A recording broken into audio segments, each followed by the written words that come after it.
Pitbull lunging at Toddler didn't expect young mom to fight back.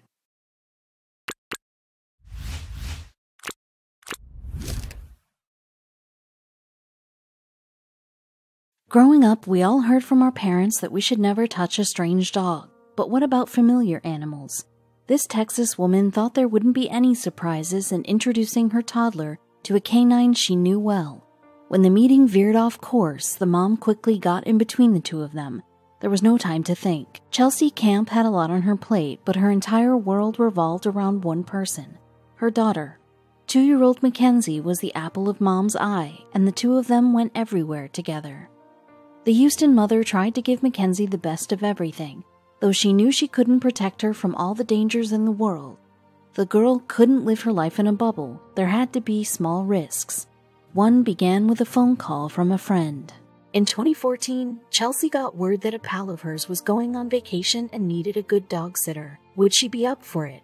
Well, Chelsea figured it would be a good way to help out her friend and spice up an otherwise ordinary week. Because toddlers are in need of endless entertainment, Mackenzie got quite excited when she heard about this new pup. She was a dog lover herself, though this particular variety wasn't universally appreciated. Chelsea's friend owned a pit bull, a breed unfairly maligned and stereotyped as attack dogs. But the Texas mom had only ever gotten friendly responses from this dog, so she wasn't the least bit worried. However, something changed when the pit bull first came in contact with Mackenzie. Its carefree expression gave way to one of concern. The dog tensed up and sniffed the young girl.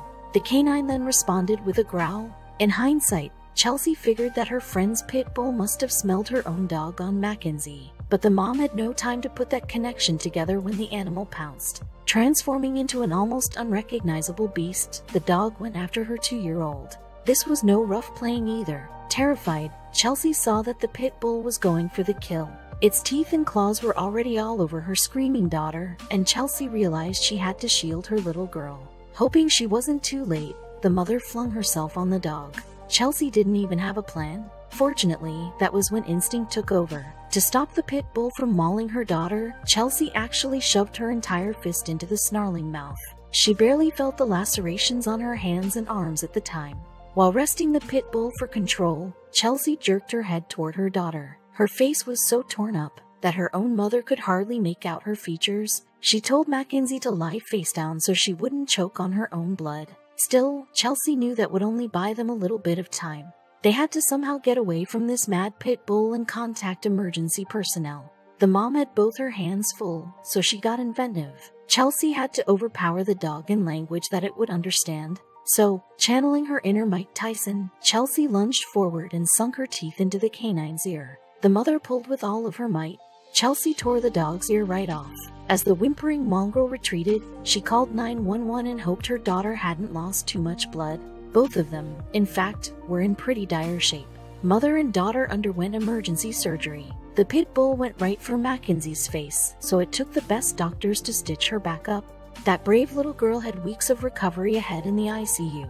Meanwhile, Chelsea temporarily lost the use of both arms. She said it was tough to not be able to hold her daughter in the hospital, but had no qualms about intervening in the attack.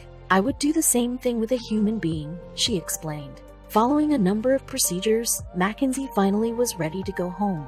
Her mom lifted her up for the first time in months, and both of them came away with a greater understanding of how much they needed each other. "She's a strong little girl and a fighter," Camp said. "She's meant to be here." It was no surprise that she loved her daughter even more, but others were curious how the encounter affected Chelsea's view of dogs. Somewhat surprisingly, Chelsea still loves dogs more than ever. Though she would undoubtedly be more careful when bringing Mackenzie around larger dogs, she deemed the attack a freak occurrence. After all, there are much greater dangers lurking closer to home than we think. A quick look at the evening news can tell you that much. That's how Chelsea learned of Trent Tweddale's story. Trent and his dog, Loki, thought it was just another ordinary day when they went for a stroll on their Wesley Chapel farm. But out of the ordinary events were lying just ahead.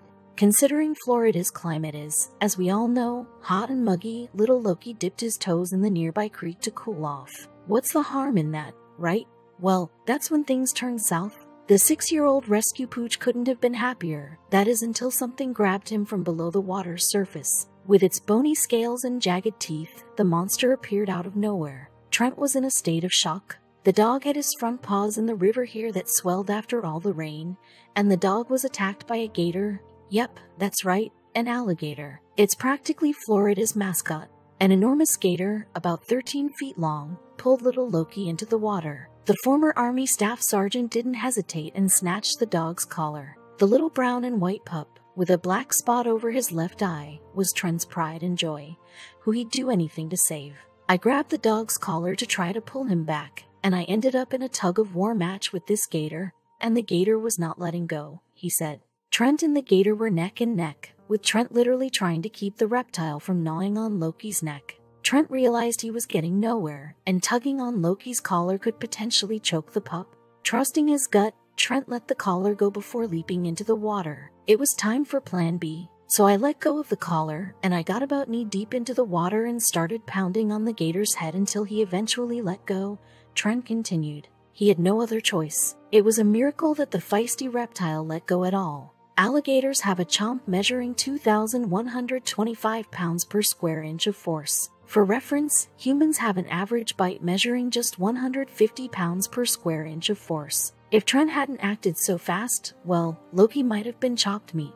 With a jaw that's strong, it's an absolute marvel that didn't happen, but Loki didn't exactly escape scot-free. While Trent was lucky enough to get out with only a few scratches, the poor canine's front leg was nearly severed. He underwent emergency surgery, which felt like a nightmare. When I pulled him back up, the bones were out and it looks like the arm was just hanging by a shred, Trent explained. It was a particularly horrific sight for the dog dad, who considers Loki his family. Loki's emergency surgery was very Frankenstein-esque.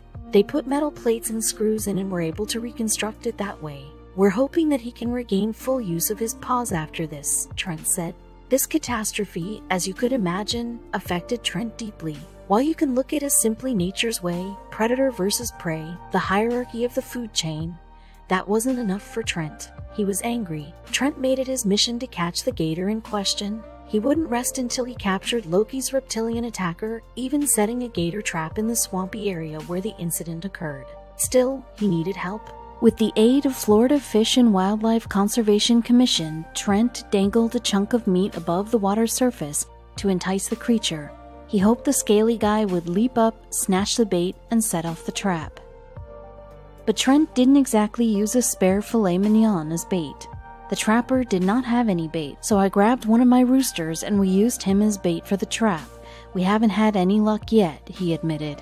R.I.P. We love our dog a lot, and I'd fight tooth and nail for him, Trent said of his rescue pooch. Seeing innocent Loki with a giant cone around his neck and a powder blue cast wrapped around his leg motivated Trent to catch the alligator.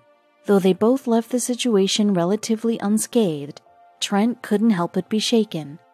Through his flood of emotions, the strongest feeling was of deep gratitude. He knew how much worse things could have gotten.